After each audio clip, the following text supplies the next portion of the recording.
Bueno, si les parece empezamos, ¿eh? Bueno, primero agradecerles el trabajo que vienen haciendo, que están haciendo y que van a seguir haciendo desde lo que es modernización del Estado con la Fundación Poder. Y todo lo que tenga que ver con modernizar el Estado, con hacerlo más transparente, con tecnologizarlo en estos momentos donde, como digo yo, y dicen tantos, hay atrasos que tenemos que terminar de cumplir con los bonaerenses en nuestra provincia que tienen que ver con requerimientos del siglo XIX, como puede ser el agua potable o las cloacas. Y a su vez, paralelamente, también meternos en el siglo XXI con todo lo que requiere la modernización, la digitalización, las nuevas tecnologías que más que nada creo que transparentan procesos y eso hace una democracia más pura y también es uno de los incentivos para la no corrupción. Cuando un Estado es transparente, cuando un Estado tiene que rendir cuentas, cuando un Estado tiene eh, el acceso, la accesibilidad a un medio que te diga en qué se gasta el presupuesto, cómo son los procesos, bueno, menos posibilidad de corrupción va a haber. Entonces me parece que en este sentido, este programa de estas charlas, y que además una tiene que ver, aprovechando que hay más mujeres que hombres, creo por ahí estamos ahí igualando, también hay una que tiene que ver con el género y con la digitalización y la modernización, y me parece que también incluir el género transversalmente en esta área es muy importante.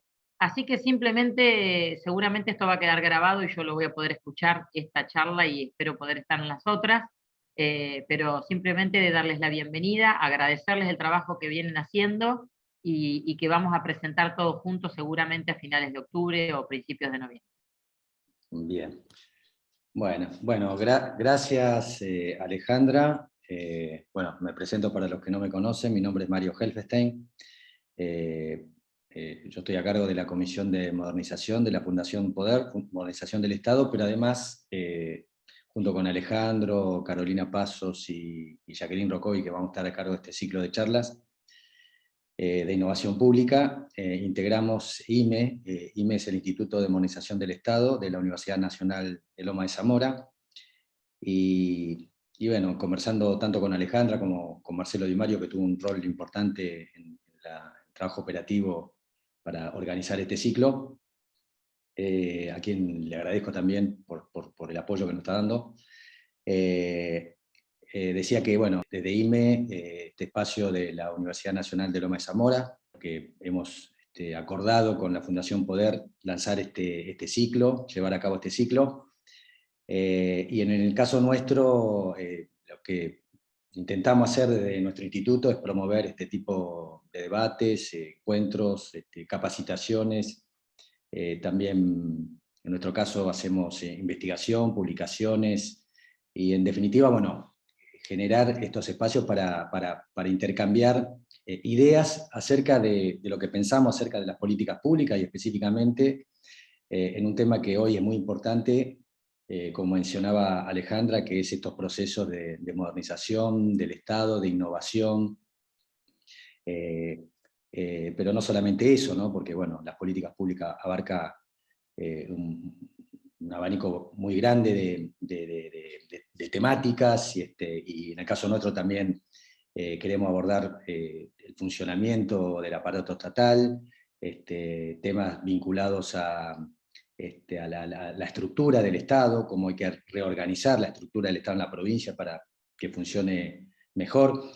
Y bueno, y en estos temas nos parece importante cuestiones como, bueno, como la eficiencia, como la capacidad estatal, como incorporar tecnología para mejorar los servicios públicos al ciudadano, tema de calidad institucional, hay un tema muy importante que es la coordinación dentro del Estado, entre los estamentos, entre las distintas organizaciones y organismos estatales, y además porque consideramos, más allá de todas estas temáticas, que el Estado sigue siendo una herramienta fundamental y una palanca de desarrollo, y el Estado tiene que tener un rol protagónico en marcar la agenda del desarrollo, la agenda de la inclusión social, porque bueno, todavía no ha aparecido una instancia organizativa que supere a las organizaciones públicas en cuanto a lo que tiene que ver, bueno, con una política de desarrollo y sobre todo en la Argentina, bueno, generar condiciones para mayor igualdad.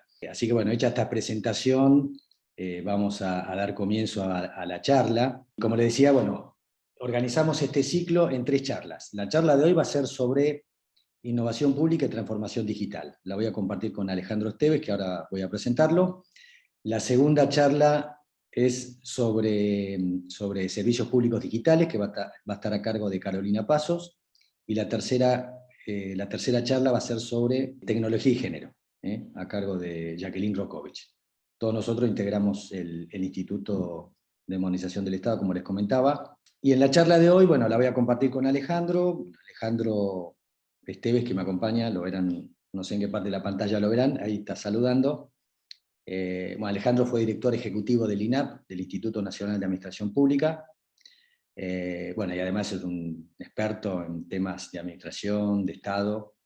Es profesor en UBA, en Loma de Zamora, en varias universidades de la Argentina y del extranjero. Tiene un doctorado en Canadá. Bueno, es un experto en la materia, así que él va a hablar concretamente sobre teletrabajo. Nos hemos dividido la charla. En mi caso voy a abordar algunas ideas generales, ¿no? Porque tampoco da para profundizar demasiado, pero la idea, bueno, tirar algunos lineamientos, tirar algunas ideas sobre estas temáticas que son tan importantes hoy y que están en la agenda. Cuando hablamos de la agenda estatal, bueno, estos temas aparecen entre los temas más importantes, ¿no? Para abordar en la transformación del Estado. Y bueno, la idea es, vamos a dividir la charla, bueno, 30 minutos más o menos. Yo voy a hablar sobre transformación digital, innovación, y bueno, y después Alejandro también más o menos otros 20 minutos, otra media hora, y bueno, y después sí hacer un espacio de 20 minutos de preguntas. No obstante eso, más allá que tengamos dividida la charla por una cuestión de orden, invitamos a que, bueno, intervengan en cualquier momento, ¿no? La idea es que sea una cosa descontracturada, pero bueno, el tema de dividir así la charla es más que nada por una cuestión de orden nuestro, pero bueno, eso no implica que no se pueda interrumpir cuando ustedes quieran hacer alguna consulta, alguna pregunta. Así que bueno, yo tengo preparada una presentación que ahora la voy a compartir. Bueno, como les decía, yo voy a hablar sobre innovación, bueno, el ciclo es innovación pública y mi charla va a ser sobre innovación, modernización y transformación digital. Como les dije, bueno, son lineamientos generales para abordar este tema. Y para arrancar, vamos a hablar una pequeña introducción, ¿no? de las organizaciones públicas. Bueno, todos sabemos que las organizaciones públicas tienen un rol fundamental en la implementación de las políticas públicas. Son actores de enorme relevancia institucional. Históricamente el debate del Estado se discutía en términos, bueno, del tamaño, del rol del Estado, de las funciones, del costo de la actividad estatal. Y el debate actual está más dirigido a lo que es la orientación, la calidad, la coherencia y el impacto de la acción estatal. Si tenemos que caracterizar al Estado en la Argentina, sobre todo a los niveles subnacionales y municipales, podemos decir que entre los déficits que podemos anotar de nuestro Estado, podemos decir, bueno, reducida profesionalización, pobres diagnósticos, falta de sistemas o pobres sistemas de planeamiento y sistemas de información de calidad, reducido diálogo institucional, etc. Y esto se traduce, bueno, en algunas características históricas que son las que señalamos aquí, ¿no? Cortoplacismo, falta de coherencia, dificultad de coordinación, fragmentación vertical y horizontal, o sea, esto es fragmentación tanto a nivel jurisdiccional, o sea, por ejemplo, entre ministerios, o entre diferentes niveles estatales, o sea, provincia, nación y municipios. Y bueno, y la efectividad de las políticas públicas tiene que ver, en buena medida, con la coherencia, la articulación y la coordinación. Porque los problemas públicos más importantes son problemas transversales, o sea, abarcan fronteras jurisdiccionales, los problemas de pobreza, de desarrollo urbano, de transporte, de innovación, de productividad, etcétera, abarcan fronteras jurisdiccionales, están distribuidos en el territorio y por lo tanto requieren un abordaje más integral. Entonces, acá hay dos conceptos que son muy interesantes para tener en cuenta. Primero, el concepto de la gobernanza. El Estado está en relación con otros actores. Y la gobernanza es la capacidad que tiene el Estado para relacionarse con otros actores. Por lo tanto, aquí es muy importante la capacidad del Estado para crear consensos, procesar los conflictos, democratizar la toma de decisiones, y esto ayuda a institucionalizar, de ahí la importancia, bueno, de institucionalizar ámbitos para lograr mayor efectividad y legitimidad de las políticas públicas. Y como mencionábamos recién, cuando hablamos de la efectividad de las políticas públicas, la gobernanza ayuda a lograr mayor coherencia y mayor coordinación en las políticas públicas. Y el otro elemento muy importante es el de la planificación. La coherencia y la coordinación se facilitan si hay planificación. Cuando hablamos de planificación nos estamos refiriendo, bueno, a la definición, a la visión y la definición estratégicas que se hace desde las políticas públicas, y las organizaciones públicas tienen la obligación de tener una mirada sobre todo y el futuro, y esa mirada se tiene que traducir en planes de gobierno de mediano y largo plazo, integrales, y a través de esos planes, bueno, tendrán mayor efectividad. Entonces, cuando hablamos de gobernanza estamos hablando de un nuevo estilo, de un nuevo estilo de gobierno, distinto al modelo burocrático tradicional de control jerárquico, que es el que en general predomina en la organización estatal, y el modelo de la gobernanza lo que facilita es, a través de la práctica, como práctica de gobierno, la gobernanza, lo que se consigue es que la práctica de gobierno sea mucho más negociada, mucho más colaborativa. Y la gobernanza está, como modelo, está inmersa en marcos institucionales de normas y de reglas de juego, en las que operan los distintos actores que se relacionan con el Estado. Cuando nos referimos a las normas, algunas son más generales, que ya están determinadas en los marcos constitucionales, y otras que son más específicas, que son justamente las leyes, las normas, los decretos, etc., ¿no? Y las segundas son, cuando nos referimos a las reglas de juego, nos estamos refiriendo al ámbito de aquellas normas que son más informales, que tienen que ver, bueno, con los hábitos, con las costumbres y con las tradiciones, ¿no? Con las prácticas. Bueno, aquí vemos el modelo jerárquico. Disculpa la interrupción, Mario, pero no está avanzando la presentación. ¿No? ¿No se está viendo? No. Ahí se ve, ¿no? Sí, ahora sí. Bien. No, bueno, como ven ahí en la gráfica, ahí yo estaba diciendo, bueno, la diferencia entre el modelo jerárquico, que es el modelo tradicional, modelo burocrático tradicional, donde la política pública se define desde arriba hacia abajo, vertical, donde desde los niveles políticos o los niveles más altos de la administración estatal se define la política, y la sociedad tiene un rol pasivo, o sea, es receptora de la política, pero no tiene intervención en ella. Mientras que en el modelo de la gobernanza es un entramado de relaciones, donde, bueno, lo que nos muestra el enfoque de la gobernanza justamente es el entramado de relaciones de actores sociales, de actores, ¿no? Social, económico, político, etcétera, con el cual el Estado se vincula, y por lo tanto, aquí, a través de estas relaciones, lo que podemos ver o imaginar que el proceso de la política pública está inmersa en esta red, donde todos pueden participar e influir en el proceso, pero además tienen la capacidad para entorpecer u obstaculizar la política pública.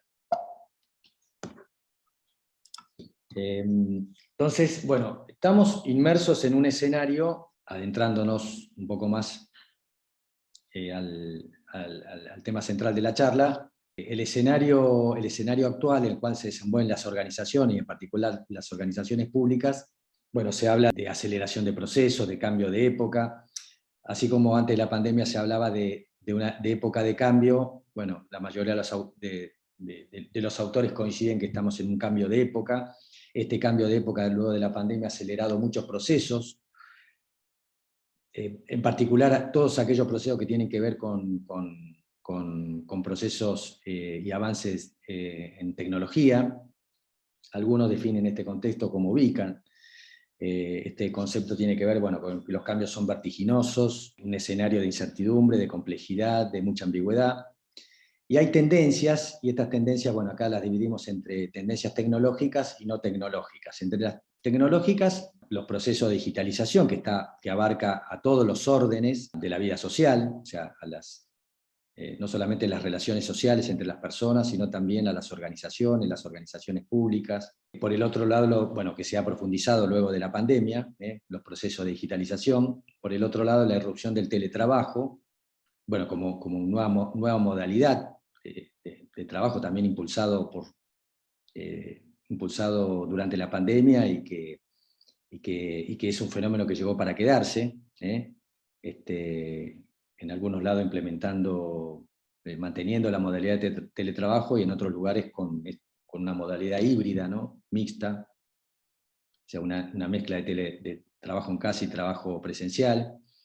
Los avances en automatización de procesos, esto tiene que ver con la incorporación de inteligencia artificial, que lo que hace posible, bueno, la automatización de procesos que hasta ahora se podían hacer de manera manual o a través de procedimientos administrativos, pero que a través de inteligencia artificial se pueden hacer de manera automática. O sea, cuando hablamos de inteligencia artificial nos estamos refiriendo a la capacidad de las máquinas para poder pensar, o de poder, a través de algoritmos, hacer cosas que antes se hacían manualmente o tenían que hacerlo a través de procesos mecánicos o a través de personas. Y por el otro lado, el uso creciente de los datos. La posibilidad que, por medio del procesamiento, de la clasificación y procesamiento de los datos, bueno, muchas organizaciones están, bueno, en el sector privado, pero también en el sector público, hay un fenómeno que es cada vez mayor, que es el uso creciente de los datos. La posibilidad de poder utilizar los datos para poder generar, bueno, soluciones a los problemas públicos. Y por el otro lado, bueno, las tendencias no tecnológicas, que bueno, no voy a explayarme mucho en esto, pero bueno, todos los factores sociales, políticos, económicos, etcétera, que influyen o que están influyendo en este escenario de fuertes cambios, o de estos fenómenos disruptivos, ¿no?, que estamos viviendo a escala global y también en nuestro país, y que afecta y que impacta sobre las organizaciones públicas. Y esto obliga a las organizaciones públicas a enormes desafíos, ¿no? O sea, por un lado, bueno, desarrollar nuevas capacidades, nuevos liderazgos, o sea, liderazgos más participativos, liderazgos que se adapten mejor a estas nuevas condiciones, generar más diálogo dentro de las organizaciones, manteniendo siempre en el foco en el ciudadano. El tema de la profesionalización, bueno, como decíamos al comienzo, bueno, en general en la Argentina los aparatos públicos tienen un déficit en profesionalización. Es un tema en el cual hay que seguir trabajando mucho, promover la gestión colaborativa, generar condiciones para compartir experiencias. Acá hay un instrumento muy interesante que son las comunidades de práctica, que es el conocimiento está dentro de las organizaciones, no está solamente fuera de las organizaciones, y lo que hay que lograr es que ese conocimiento que está dentro de las organizaciones se pueda compartir entre los integrantes de la organización. Por eso es muy importante promover la gestión colaborativa, ¿no?, y las comunidades de práctica, para aprovechar el conocimiento que está dentro de la propia organización. Bueno, promover la innovación, flexibilizar las estructuras, o sea, esto que decíamos hace un rato, ¿no? Las estructuras burocráticas tradicionales que articulan a través de la autoridad o la jerarquía. Bueno, hoy también está apareciendo otros modelos de organización más flexibles y que se adaptan mucho mejor a estas condiciones, a estos nuevos contextos disruptivos. Y por último, ser más productivo, ¿no? Bueno, esto tiene que ver con ser productivo, bueno, eficiencia, eficacia y efectividad. El Estado tiene que lograr estos tres atributos que no son solamente el sector privado, sino que también tienen que estar presentes en el Estado. Y acá vemos, bueno, las formas de organización característica del siglo XX era el modelo burocrático tradicional, que algunos de los atributos de este modelo, el control de legalidad, las operaciones a través de normas y procedimientos, la articulación a través de la autoridad, la jerarquía, etc. Bueno, que fue el modelo predominante durante todo el siglo XX. Estas formas organizativas están dando paso a otras nuevas formas de organización, organizaciones en red, organizaciones que articulan a través de las relaciones horizontales, de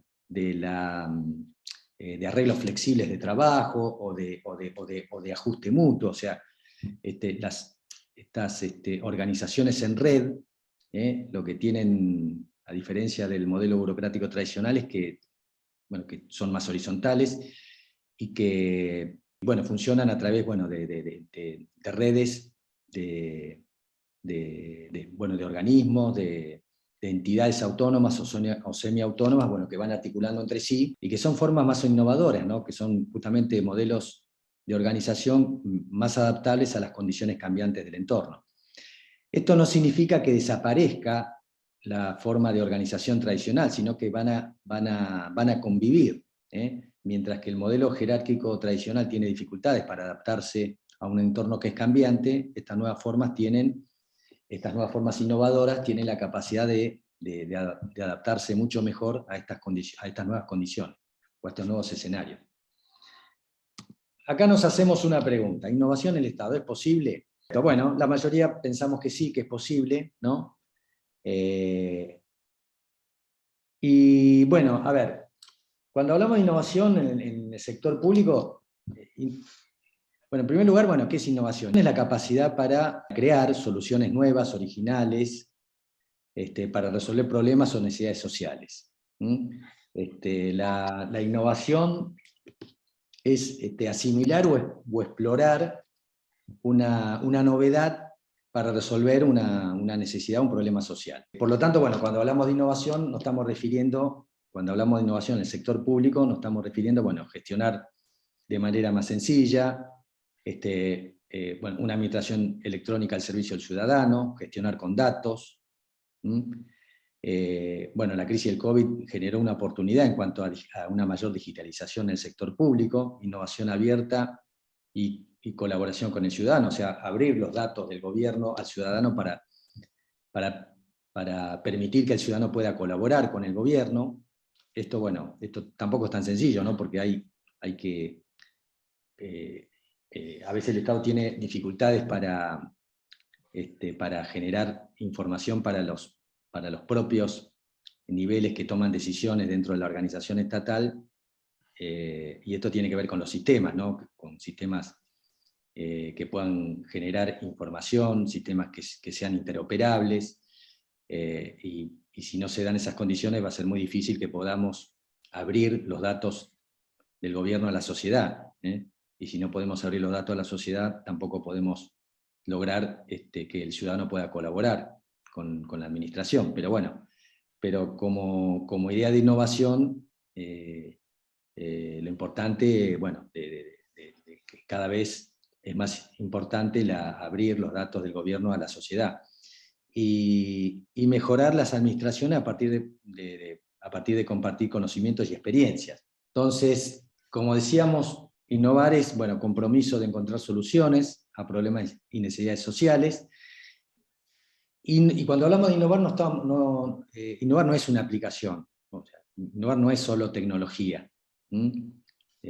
Decíamos recién, bueno, asimilar, puede ser asimilar o explorar una novedad para mejorar un proceso, también puede ser incorporar una tecnología, o mejorar un trámite, un servicio público, un proceso, una práctica. Bueno, todo eso es innovación, o todo eso puede ser innovación, pero no necesariamente está vinculado a la tecnología o a la aplicación de tecnología, sino que estamos hablando de un paradigma nuevo de trabajo. Y en este nuevo paradigma de trabajo, la importancia de ser más ágiles y más flexibles, de incorporar, bueno, nuevas ideas y metodologías, mejorar la coordinación entre los departamentos y organismos estatales, ¿no? Bueno, este es uno de los déficits más importantes que tienen nuestras organizaciones públicas. Cuando arrancamos la charla, justamente mencionábamos el tema de la coordinación. Los sistemas ayudan a que a través de la interoperabilidad de los sistemas, a lograr mayor coordinación entre los diferentes organismos y departamentos estatales. Buscando, bueno, la colaboración con otras instituciones y sobre todo con el ciudadano. ¿Y qué es modernización del Estado? Bueno, la modernización del Estado es la utilización de las tecnologías de la información y de la comunicación, de los nuevos modelos de organización y herramientas de gestión para mejorar los procesos dentro del Estado y mejorar la calidad de vida de los ciudadanos. O sea, en síntesis, cuando hablamos de modernización del Estado y de modernización de la gestión, nos estamos refiriendo no solamente a la incorporación de tecnología de la información, sino también, bueno, a nuevos modelos de organización, a la incorporación de herramientas de gestión, pero con la idea de lograr mejorar la calidad de vida de los ciudadanos. A eso apunta estos procesos de modernización, tanto del Estado como de la gestión. Y bueno, y acá me quiero referir muy sintéticamente a, bueno, ¿qué se hizo durante el gobierno de Cambiemos? Como ustedes saben, en el gobierno de Cambiemos se llevó adelante un plan de modernización del Estado. Este plan de modernización, para ello, bueno, se sancionó una ley, la ley 14.828/16. A través de esta ley se pusieron en marcha una serie de políticas o de iniciativas que tenían que ver con este plan estratégico de modernización del Estado. Cuando asume el gobierno de Cambiemos, bueno, se encontró con un Estado que estaba con serios problemas estructurales, con problemas, no solamente estructurales, sino económicos, financieros, con áreas administrativas que estaban prácticamente con déficit enormes, con servicios públicos prácticamente paralizados.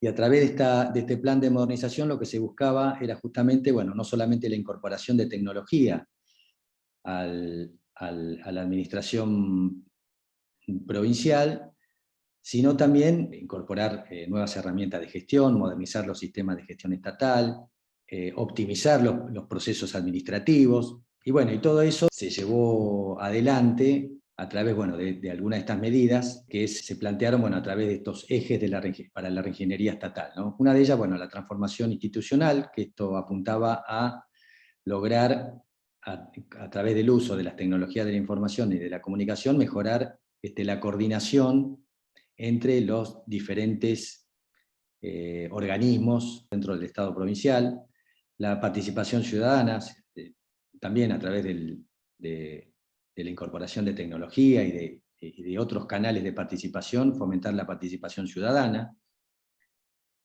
o sea, mejorar los canales de participación ciudadana, o mejor dicho, crear, a través del uso de la tecnología, nuevos canales de participación ciudadana. El otro eje fue mejorar la gestión pública, o sea, acá lo que se buscaba era articular los sistemas, la planificación con la programación presupuestaria, cosa no tan sencilla. En general, lo que suele pasar en Estado, que la planificación va por un lado y la programación y ejecución presupuestaria va por el otro. Pero bueno, lo que se buscaba aquí era justamente que hubiera una articulación, ¿no?, entre el planeamiento y la programación presupuestaria, y por lo tanto, bueno, el impulso a algunos instrumentos como la planificación estratégica, la gestión por resultados, la definición de metas operativas, ¿no?, para cada uno de los programas, también el diseño de tableros de control para poder monitorear los programas de gobierno. El otro ítem, orientar el servicio de la función estatal en todos los aspectos de su actividad al servicio al ciudadano. También esto tiene que ver con la incorporación de tecnología, pero orientado a lograr que los ciudadanos puedan hacer los trámites de manera más sencilla. Y por último, impulsar la implementación de la modernización de la tramitación administrativa. Lo que se buscaba aquí era nuevos sistemas de gestión, o los llamados sistemas transversales, o sea, sistemas tanto los sistemas de administración financiera, de recursos humanos, bueno, también los sistemas de compras. La idea era incorporar un nuevo sistema de compras, la implementación de la gestión documental electrónica, ¿no? Bueno, esto es una de las políticas que se llevaron a cabo dentro del gobierno de Cambiemos, o sea, la gradual despapelización de la gestión, bueno, el impulso a la simplificación de trámites, la creación de una ventanilla única de trámite, etc. Bueno, de todo esto, cierto modo, en aquello que se tuvo más éxito fue en la implementación del gobierno electrónico. O sea, en la provincia de Buenos Aires hubo una política de implementación del expediente electrónico, de la firma digital. Se llevó adelante tanto en los ministerios como en los organismos centralizados de la provincia. La verdad no tengo información actualizada de cómo continuó el proceso, pero lo que sí podemos decir que durante la gestión de Cambiemos se avanzó mucho en la implementación del gobierno electrónico, en la informatización de la administración pública, en la incorporación de nuevos sistemas de gestión, un nuevo sistema de administración financiera, también un nuevo sistema de gestión de compras. Se avanzó también en trámites en línea, o sea, darle la posibilidad al ciudadano que pudiera hacer algunos trámites a través de la web, a través de la página web del portal de la provincia, bueno, el expediente electrónico, algunas herramientas de gestión como la gestión por resultados. Se intentó llevar adelante o de incorporar herramientas de gestión para elaborar, bueno, programas de gobierno con definición de metas, y asociado a esto, bueno, la construcción de tableros de control, que permitiera a su vez el desarrollo de indicadores de gestión, en el marco de planes estratégicos, bueno, la rendición de cuentas, también se avanzó un poco en eso, y el impulso a la colaboración entre los organismos. Pero en general se avanzó mucho en todo lo que tiene que ver con la implementación de gobierno electrónico, y en aquellas otras iniciativas que tienen que ver más con cambios culturales o romper determinados nichos enquistados dentro de la administración, y además que tienen que ver también con mucho apoyo político. Bueno, ahí el éxito fue más bien dispar, ¿no? O sea, se avanzó en algo, pero los resultados fueron más dispares, o no se avanzó tanto como se avanzó en la implementación del gobierno electrónico. Pero bueno, cuando hablamos de gobierno digital, los gobiernos cada vez van a ser más digitales. Hoy se habla mucho de economía, de la nueva economía. Hay sectores que funcionan a través de plataformas, por ejemplo, bueno, en educación, bueno, en las redes sociales, comercio electrónico, etc. Bueno, cada vez es mayor el uso de plataformas digitales que permiten que une, bueno, al comprador con el vendedor en una plataforma digital. Y cuando hablamos de gobierno digital, bueno, acá tenemos un modelo que yo quería mostrar, que está basado en 3 ejes, ¿no? El primer eje tiene que ver, bueno, con la infraestructura tecnológica, o sea, lo que tiene que ver con el equipamiento y la conectividad. En este modelo de madurez digital, bueno, el primer eje es lo que sería el hardware, o los equipos necesarios para dar sostén o soporte a las operaciones del gobierno digital. Esto, bueno, el equipamiento, la conectividad, la infraestructura tecnológica. Sin eso naturalmente es imposible poder desarrollar el gobierno digital. El segundo eje son las llamadas plataformas, o sea, el conjunto de herramientas, de software que soportan las operaciones básicas de un gobierno. Aquí incluimos todos los que son los sistemas de gestión. El catastro, la recaudación, los expedientes y los trámites, o sea, el expediente electrónico y la firma digital, la gestión financiera o la gestión presupuestaria, las compras, los recursos humanos, todo lo que serían los sistemas transversales o sistemas de gestión administrativa. Y por último, los datos. Los datos son el producto de las instancias anteriores. En un modelo de gobierno digital, un modelo de madurez digital, como decimos aquí, la utilización de los datos es lo que permite detectar cuáles son las necesidades y ofrecer soluciones en tiempo real a los ciudadanos. Ese sería el ideal. Pero acá yo quiero destacar la importancia de los datos, ¿no? Así como la economía de plataforma está basada en la información, en los datos. Si nosotros vemos hoy las 10 empresas más grandes del mundo, creo que 7, 8 están basadas en plataforma, Facebook, Amazon, Google, así como hace 30 o 40 años las empresas más grandes del mundo estaban vinculadas al sector energético, o a negocios inmobiliarios. Hoy las empresas más grandes del mundo están vinculadas a la nueva economía, la economía de plataforma. Son empresas que que operan en plataformas que lo que hacen es todo el tiempo recolectar datos e información de los clientes, y a partir de esa información generan soluciones para los clientes en tiempo real. En este modelo de gobierno digital también podemos decir que en cierto modo el gobierno se va a convertir en un sistema de información, o una plataforma de información, donde el gobierno va a operar también a través de plataforma, detectando las necesidades y ofreciendo soluciones a los ciudadanos, similar a lo que hacen hoy muchas empresas de tecnología. Este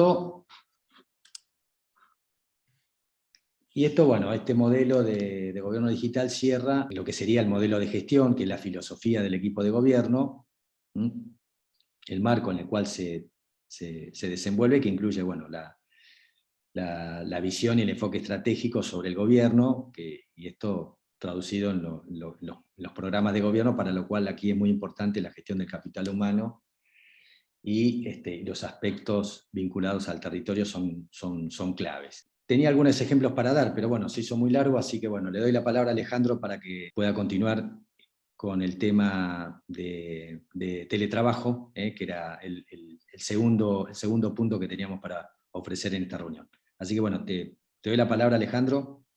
Gracias, Mario. Buenas tardes a todos. Complementando lo que expuso Mario Helfestein, que es sobre las innovaciones digitales en la administración pública, son innovaciones que le han cambiado la cara al Estado, porque de alguna forma el Estado pudo llegar con el trámite digital a un montón de gente, el Estado pudo funcionar durante la pandemia, el Estado hizo un montón de cosas, digamos, con la cuestión digital, fue avanzando mucho. El proceso de innovación digital no viene de este gobierno, sino que un poco viene del anterior. En el gobierno anterior de Macri, si bien no fue un gobierno exitoso en términos políticos, el actual lo es menos todavía, pero de alguna forma la política de modernización buscaba modernizar el Estado mediante innovaciones, etcétera, etcétera. Yo tuve la suerte de poder escribir un artículo en el cual insistía que la modernización del Estado no es solamente ponerle computadoras. La modernización del Estado también es revisar que las normativas estén actualizadas, Innovación es también permitir que el ciudadano participe y se queje y le rindan cuentas. Innovación es también hacer trámites digitales. O sea, innovación es hacer un montón de cosas que aporten que el ciudadano participe, vea, reciba cosas del Estado de una forma digital. Ahora, cuidado, no nos equivoquemos. Uno puede digitalizar, pero si vos tenés una gran exclusión social, no estás haciendo nada más que darle más herramientas a la gente que tiene esas herramientas y dejar, digamos, sin herramientas gente que nunca va a conectarse. O sea, la correcta forma de hacer inclusión digital es, bueno, ¿qué herramientas le doy a los que no tienen? O sea, ¿qué alcance le doy a los que no tienen?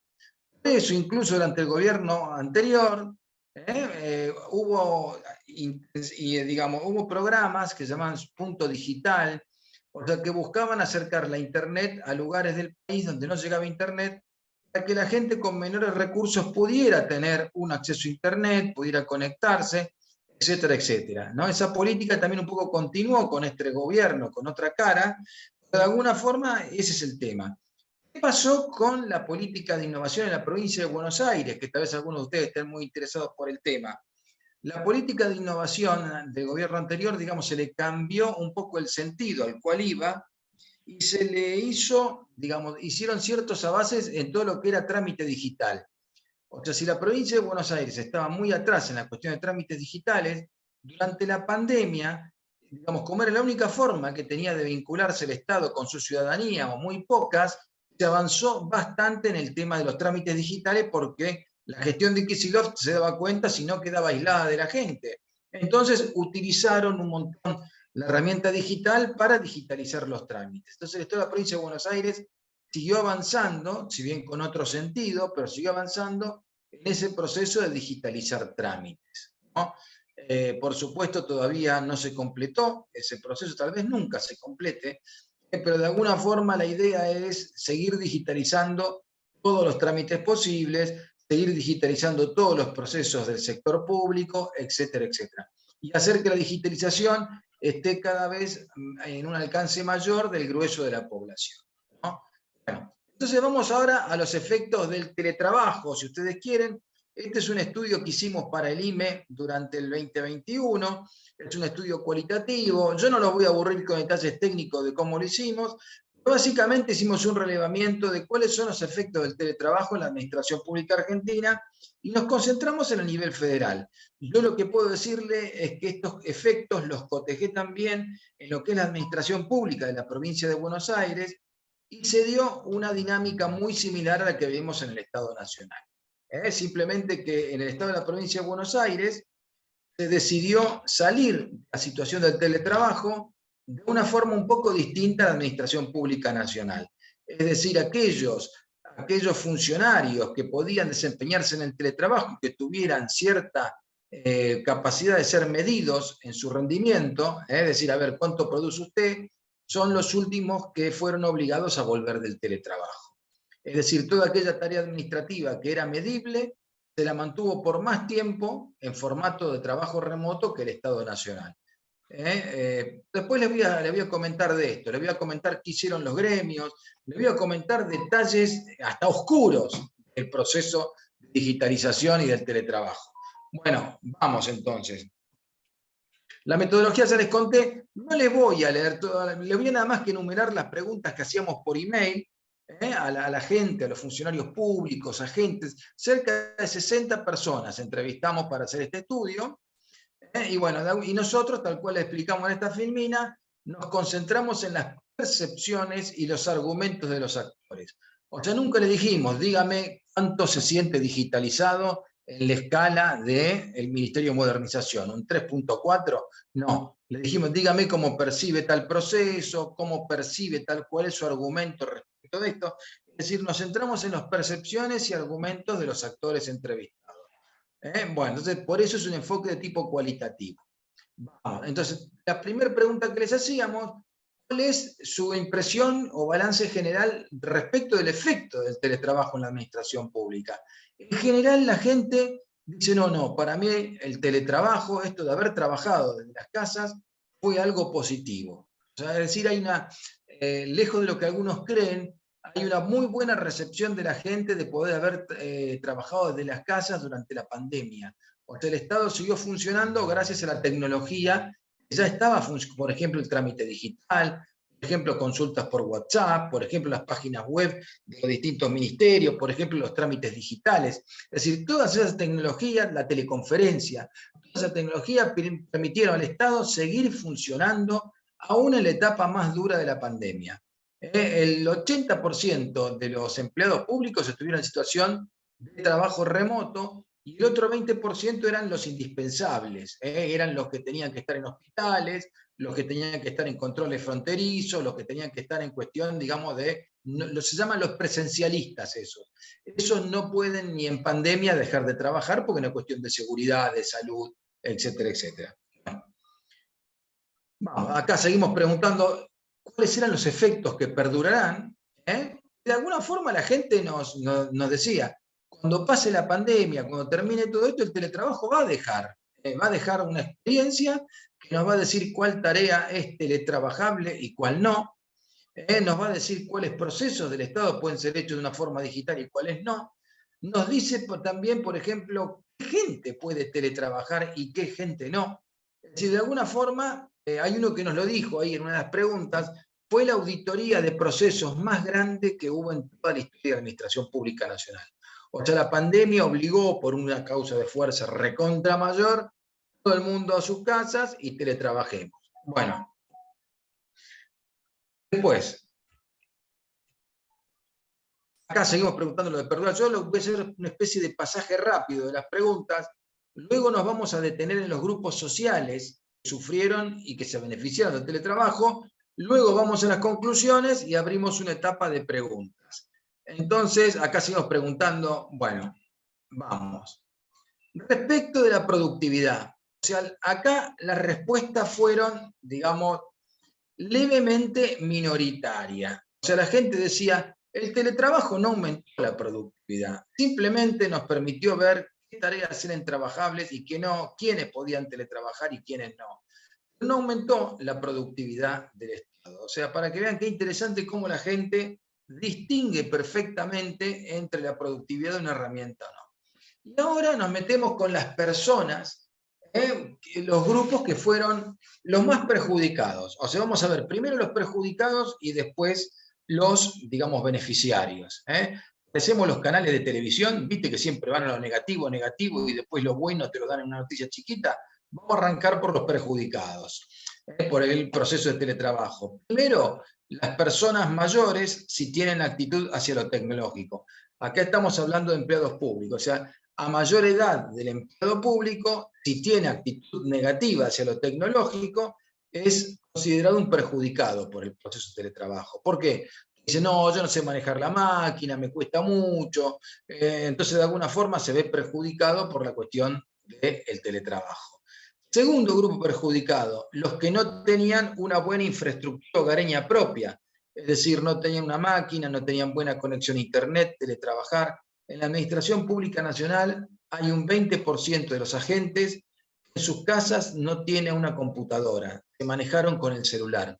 Es decir, hubo gente que estuvo haciendo teletrabajo desde su celular en una parte de la pandemia, hasta que el Estado Nacional les pudo mandar las máquinas, porque en un momento había todo un problema que te decían, ¿cómo voy a mandar la máquina a la casa, que está en la oficina? Esa máquina paga un seguro, si se rompe. O sea, la típica rigidez burocrática, bueno, hubo grandes problemas con esto.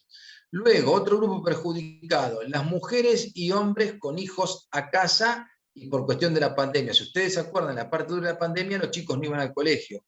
Entonces los chicos convivían con la madre y el padre en la casa encerrados y todos tenían que usar la misma máquina, todos tenían que utilizar la misma conexión de internet, es decir, realmente había un lío ahí, ¿no?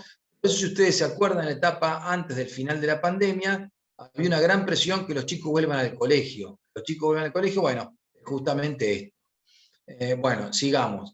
Luego, el grupo perjudicado son los presencialistas. Ya hablamos, son aquellos cuyas tareas dependían necesariamente de la presencialidad. Por ejemplo, controles migratorios, controles de mercadería, controles aduaneros, exactamente, temas de seguridad, temas de salud. Bueno. Luego, gran grupo perjudicado que nos aparecía en las entrevistas, la familia. O sea, había gente que me decía, no, mi familia sufrió mucho el teletrabajo porque se había desestructurado el horario de trabajo. Entonces desorganizaba la vida familiar. Porque había gente que se vivía trabajando fuera del horario, ¿no? Esto se reguló después con la ley del teletrabajo, ¿no? Porque se buscaba que de alguna forma respetar un cierto horario, porque en la primera etapa de la pandemia había realmente una extensión del horario de trabajo. O sea, había gente que estaba trabajando en temas de su oficina pública muy por fuera del horario laboral. Los gremios esto lo espantaba. Tal vez no a cierta gente. Pero después les voy a contar un caso. Bueno, los que su vida social pasa por el puesto de trabajo. Varios de nuestros entrevistados nos contaban que su vida social pasa muchísimo por su puesto de trabajo. Entonces, el haber estado en el teletrabajo lo hacía sentirse un damnificado, un alejado, una persona que estaba en un ostracismo. Pero había una razón de peso, había una pandemia, ¿no? Entonces, luego, las jefaturas antiguas, poco imaginativas o verticalistas, ejercían el control por la presencialidad o utilizaban el disciplinamiento de venga a mi oficina que lo voy a retar durante una hora, ¿no? De alguna forma esas jefaturas de viejo estilo, muy verticalistas, sufrieron muchísimo el efecto del teletrabajo, porque perdían ese mecanismo de control físico, coercitivo, opresivo que tenían con la presencialidad. Y después están los pesimistas que decían todos somos perjudicados, la teoría de la caja de Pandora. Había gente que en las entrevistas me llegó a manifestar que este mundo tecnológico que se abría frente a nosotros a raíz de la experiencia del teletrabajo, lo que hacía era abrir una caja de Pandora. No sabés, mirá la película de Matrix, te decía, no, mirá esas películas futuristas, cuando uno se abre este mundo tecnológico no viene algo bueno, la teoría de la caja de Pandora. Ahora vamos al lado positivo de la moneda, los beneficiados. ¿Quiénes son los beneficiados? Primero, los tecnificados. Los empleados públicos que ya estaban tecnificados antes de la pandemia no sufrieron grandes problemas por el teletrabajo, al contrario, estaban más cómodos. Entre ellos identificamos profesionales, técnicos, investigadores, informáticos, analistas, etc. O sea, si ya estaban tecnificados antes de la pandemia, cuando pasaron al teletrabajo no sufrieron. Luego, las áreas administrativas de análisis y planificación generalmente están estructuradas por algún proceso, ya sea un presupuesto, de alguna forma analizar los problemas estándar que tienen ciertas partes del Estado. O sea, las áreas administrativas de análisis y planificación fueron beneficiadas por el teletrabajo. ¿Por qué? Porque había expediente electrónico también. Entonces podían seguir tramitando los expedientes de su casa. El expediente electrónico no lo inventó Cristina Kirchner. El expediente electrónico viene de la gestión anterior, que era el GEDE, Gestión Digital o Documental de Expedientes. Justamente esa invención, que nace en la ciudad de Buenos Aires y luego se la traslada al gobierno nacional, en la gestión anterior, fue lo que permitió en grandísima parte el tema de seguir haciendo teletrabajo, vamos a reconocerlo. Luego, ¿quiénes más fueron beneficiados por el teletrabajo? Los que tenían rutinas laborales claras y tecnificadas. Luego, las mujeres sin hijos a cargo, les decían, no, esto está bárbaro. Si vos no tenés tus hijos en casa al mismo tiempo que estás teletrabajando, esto me permite administrar mejor mi tiempo de trabajo, decían. Luego, otro grupo que apareció como beneficiado son los más jóvenes. Porque los más jóvenes se supone que tienen mayor manejo tecnológico que la gente grande, ¿no? Entonces, esos se veían beneficiados por el teletrabajo. Luego, otro grupo más, los que no atienden al público. En la administración pública, los funcionarios que no atienden al público se veían beneficiados por el teletrabajo. Luego, las personas que tienen cierta discapacidad o movilidad física. Las personas que andaban en silla de ruedas o discapacitados severos, ¿no? Decían, no, a mí el teletrabajo me viene bárbaro porque no tengo que pensar cómo trasladarme, etcétera, etcétera. Y luego, las jefaturas modernas. O sea, las jefaturas modernas que sabían trabajar en red con sus empleados de una forma proactiva y flexible, se veían beneficiados. Decían, che, es bárbaro trabajar en este formato. Y luego la teoría del optimismo digital o la teoría del paraíso digital. Había gente que decía, todos nos beneficiamos de este teletrabajo. El bienestar ha llegado entre nosotros para quedarse. Y estaban contentos con esto. Bueno, ahí un poco tienen la distinción entre los grupos perjudicados y los beneficiados. Quiero hacer una aclaración, Mario, que tiene que ver con el tema del género. La mujer que tenía hijos a cargo durante la pandemia y tenía una situación prácticamente una tortura, tenía una mirada más estratégica que el hombre, del teletrabajo. El hombre lo veía desde el punto de vista de su comodidad. Ya me gusta, está bien, es cómodo, habría que seguir así, te decía. La mujer te decía, mirá, está bueno el teletrabajo. Si bien yo tengo que cuidar en mi casa a mis 2 chicos chiquititos que no estaban yendo al colegio y no podía dedicarle 100% de mi tiempo a las tareas, de alguna forma te reconozco que el teletrabajo me beneficia porque me permite activar mis tiempos o administrar mis tiempos de una forma más inteligente. Y les voy a contar otra anécdota. Cuando yo estaba director de INAP, me tocó toda la pandemia, ¿no? Me tocó toda la pandemia, y en un momento veíamos que había varios funcionarios del INAP que se conectaban a las 3 de la mañana y se ponían a resolver expedientes, que era una cosa positiva para nosotros, en un horario muy cómodo entre las 3 y 6 de la mañana, ¿no? A mí no me molestaba porque yo decía, estamos orientados hacia un producto, ellos tienen que producir. Y a estos empleados los llamé, le digo, escúchame, me parece bien que trabajes a las 3 de la mañana, ¿no? Pero decime, por favor, ¿por qué estás trabajando en ese horario? Y había gente que me decía, mira, porque el teletrabajo me permite administrar mis tiempos. Yo sufro de insomnio, entonces me conecto a las 3 de la mañana y saco 10 o 15 expedientes, que es lo que tengo que sacar durante el día. Cumplo mis metas, con lo cual prefiero que me dejen cumplir mis metas en el horario que yo puedo. Como a mí no me molestaba como director de INAP mientras se cumpliera con las metas, dije, mira, adelante. El horario en el que lo hagas es un tema tuyo. Entonces, de alguna forma, para que vean cómo el teletrabajo permite adaptar, gracias a la tecnología, a todas estas situaciones distintas, como fueron la pandemia, hijos en casa, etcétera, etcétera, etcétera. Bueno, sigamos. ¿Les gusta hasta ahí o quieren que les cuente chistes de máquinas de PC? No. Bueno, sí. Va bien. ¿Vamos bien? Bueno, vamos. Entonces ahora, respecto de la calidad del trabajo, ¿no? Porque si está bien, la gente está trabajando, yo te aseguro que hacen cualquier cosa, me decían algunas personas. Yo le pregunté, ¿la calidad del trabajo que ustedes hacen mejoró o empeoró? O sea, estando vos sentado en un ministerio, ¿hubieras hecho exactamente lo mismo? Y la gente me dijo, no, estuvo prácticamente igual. La calidad se mantuvo igual porque los procesos de trabajo prácticamente se mantuvieron iguales. Es decir, en la administración pública hay una ligazón completa entre el proceso y la calidad de ese trabajo. Entonces, mira, hacer prácticamente el mismo proceso, la calidad no cambió. Bueno, entonces vamos ahora a otra pregunta, y yo, 1 minuto más y ya cierro, mejoró, empeoró la calidad de la gestión. Acá. O sea, mejoró el teletrabajo, la calidad de la gestión, o sea, lo que vos hacés, lo que vos gestionás durante el día, ¿lo mejoró el teletrabajo? Y hay gente que me dice, la calidad de la gestión, que no, dice que no mejoró la calidad de la gestión. Es que se sigue haciendo lo mismo que antes y listo. Entonces vamos a ver ahora, hay una pregunta, esperen que la estoy buscando acá. Si la gente pregunta respecto de si se trabajaba más con el teletrabajo.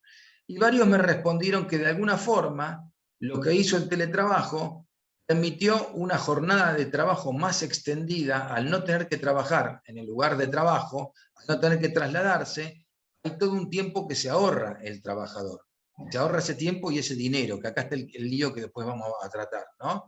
Entonces ese trabajador decía, mira, me estoy ahorrando plata por no tener que ir a trabajar, no gasto en colectivo, no gasto en comida, no gasto en tener que, digamos, vestirme bien para ir al trabajo.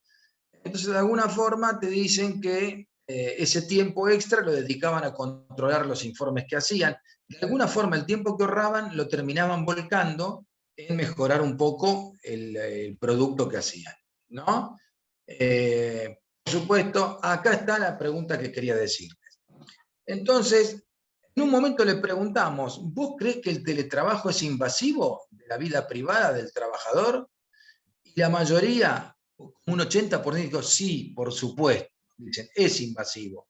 Porque antes la máquina estaba en la oficina.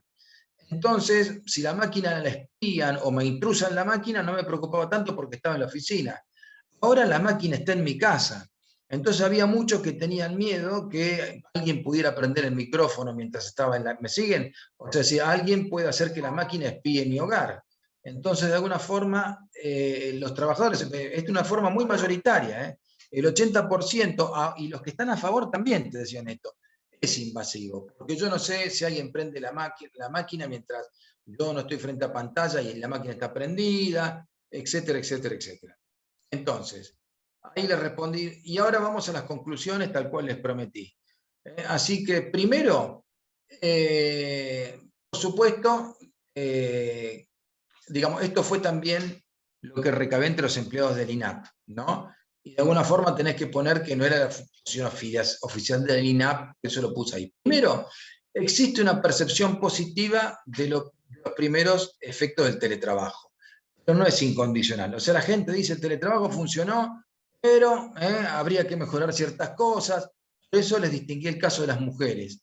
Las mujeres decían, esto está bueno si uno al mismo tiempo no tiene los hijos en casa para teletrabajar. Perfecto. Después, el efecto positivo es que el teletrabajo determinó qué cargo es teletrabajable y qué cargo no es teletrabajable. Después determinó quién quiere teletrabajar y quién no.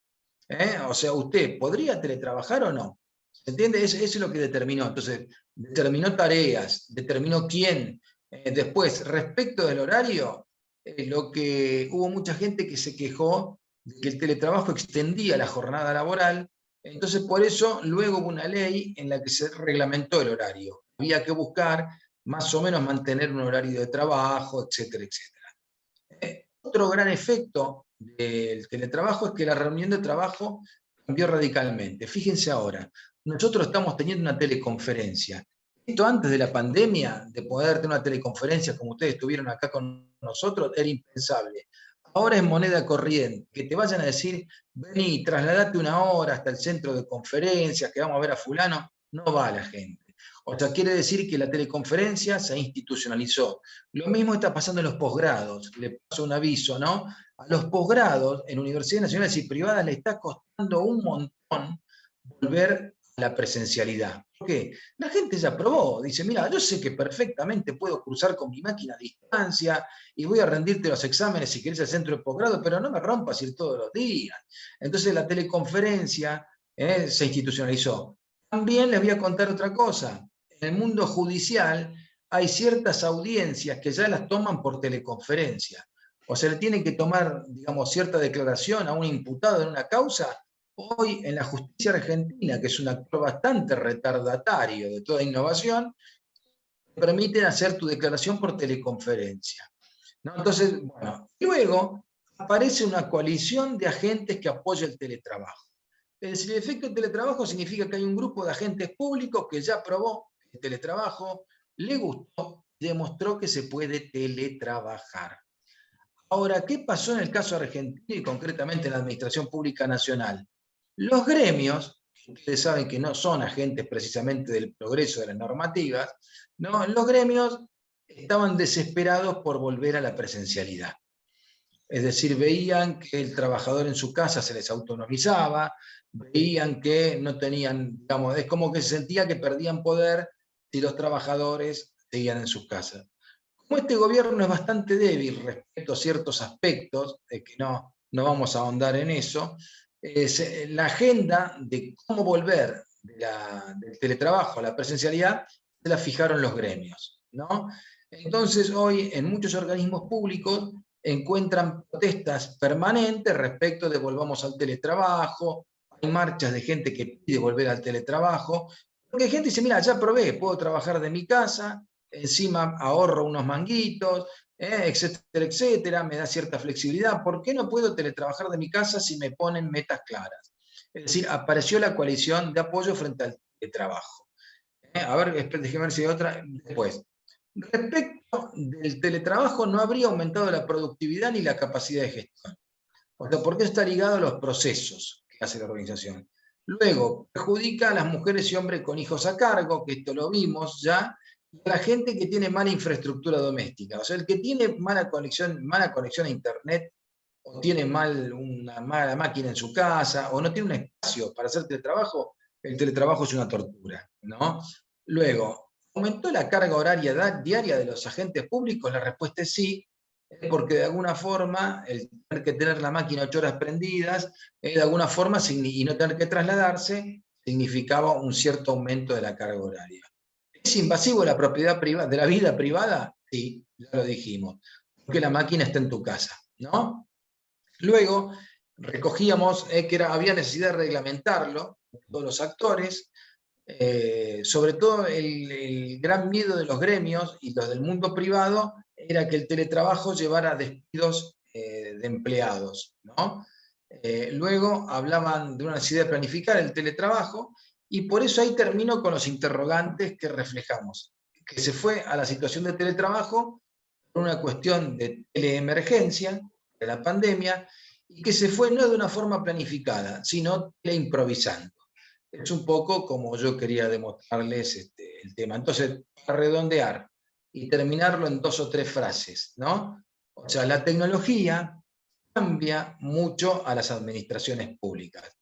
Pero la forma de que te cambie la tecnología también puede ser ayuda desde la normativa. Si las normativas están viejas, no podés modernizar.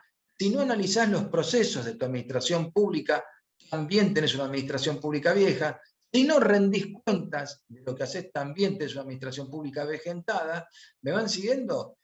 Y de alguna forma, si no tenés una administración pública abierta a las quejas del ciudadano y la participación, también tenés una administración pública vieja. Y no nos olvidemos, por eso Mario habló de las comunidades de prácticas, que a veces los empleados de una administración pública tienen valores viejos o disfuncionales en la cabeza.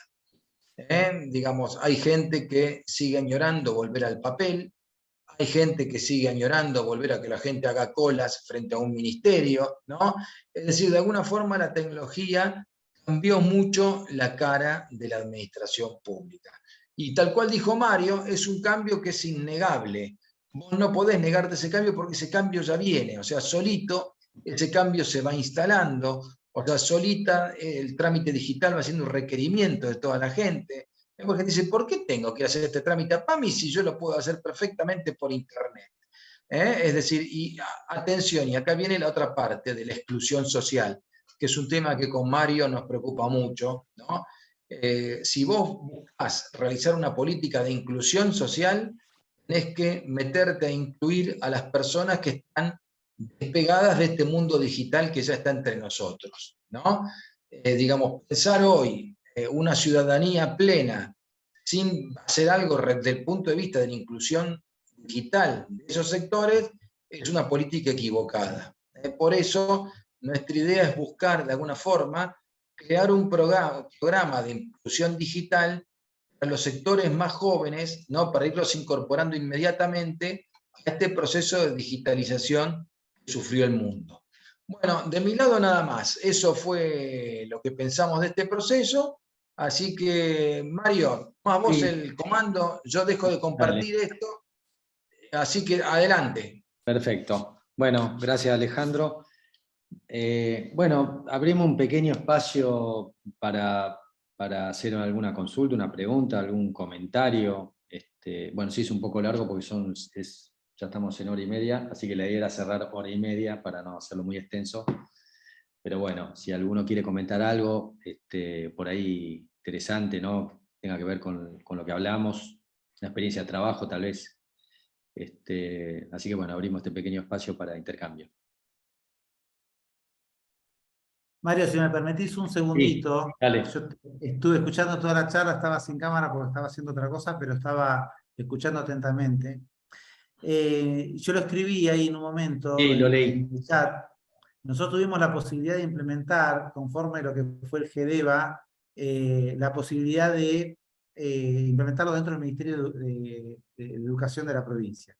Yo tuve el cargo de director provincial de consejos escolares, y cuando yo llego a la gestión, recibía a los consejeros escolares de toda la provincia de Buenos Aires que venían con valijas, los consejeros de los 135 distritos que venían con valijas llenas de papeles, a hacer una recorrida por todos los organismos que están en la Ciudad de La Plata, y se quedaban 2